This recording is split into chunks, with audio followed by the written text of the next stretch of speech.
Hi friends, அனைவருக்கும் வணக்கம். இந்த சேனலுக்கு உங்கள் அன்புடன் வரவேற்கிறேன்.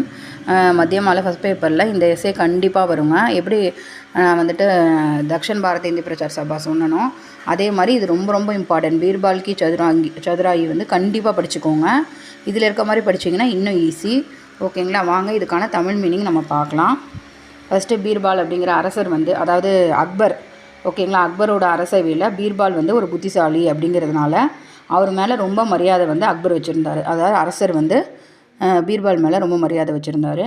ஒரு நாள் வந்து என்ன ஆகுதுன்னா, பீர்பால் வந்து நடந்துகிட்ருக்கப்ப மன்னன் வந்து சொல்கிறாரு, ஒரு குளத்துக்கு 2 பேர் சேர்ந்து போகிறாங்க. ஓகேங்களா? அந்த குளத்தில் வந்துட்டு நீர் வந்து ரொம்பவும் குளிராக இருக்குது.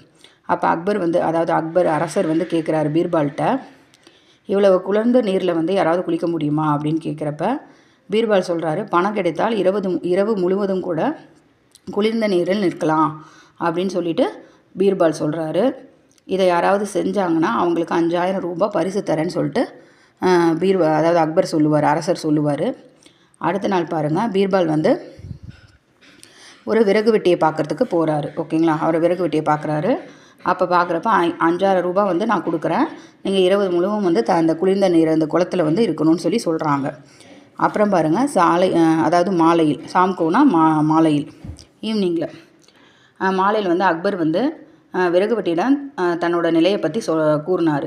அப்போ வந்து விறகு வெட்டி வந்து வெற்றிலை இருக்குது இல்லைங்களா, அதை வந்து ஏற்றி இரவு முழுவதும் குளிர்ந்த நீரில் வந்து நின்றுட்டுருக்காரு. அதாவது இந்த விறகு வெட்டி வந்து வெத்தலை வச்சுக்கிட்டு கையில் நின்றுட்டுருக்காரு. அப்போ வந்து மறுநாள் என்ன ஆகுதுன்னா, விறகு வெட்டி வந்து சொல்கிறாரு, அக்பர்கிட்ட வந்து சொல்கிறாரு, இந்த மாதிரி வந்து நான் இரவு முழுவதும் குளிர் நின்று இருக்கேன், நீங்கள் வந்து எனக்கு வந்து நீங்கள் 5000 பரிசு கொடுக்கணும் அப்படின்னு சொல்லி கேட்குறாரு. அப்போ வந்து குளத்துக்கரையில் ஒரு விளக்கு எரிஞ்சிக்கிட்டு இருக்கு, நான் அதை பார்த்து கொண்டே நின்றுட்டு இருந்தேன் அப்படின்னு சொல்லிட்டு அந்த விறகு வெட்டி சொல்கிறாரு. அப்போது அக்பர் வந்து சொல்கிறாரு, விளக்கோட உஷ்ணத்தினால நீர் வந்து குளிர்ச்சி அடையலை, அதனால் உனக்கு வந்து வெகுமதி கொடுக்க மாட்டேன் அப்படின்னு சொல்லிடுறாரு. உடனே வந்து அடுத்த நாள் வந்து என்ன ஆகுதுன்னா, மறுநாள் வந்துட்டு அக்பர் வந்து என்ன சொல்கிறாருன்னா பீர்பால்கிட்ட, இந்த மாதிரி அந்த வீட்டுக்கு போய் போகிறாரு. யார்? அக்பர் வந்து பீர்பாலோட வீட்டுக்கு போகிறாரு. பீர்பால் வந்து அங்கே வந்து ஒரு உயரமான சதுர ஒரு பானையில் வச்சு அது மேலே நெருப்பை மூட்டி அரிசி சமைச்சிட்ருக்காரு. அதாவது மேலே வச்சுக்கிட்டு, கீழே வச்சு பண்ணாமல் மேலே வச்சு பண்ணிகிட்ருக்காரு. அப்போது வந்து அக்பர் வந்து கேட்குறாரு, ஏன் இந்த மாதிரி அரிசியை வந்து சமைக்கிறா, கீழே வச்சே சமைக்கலாமலன்னு கேட்பாரு.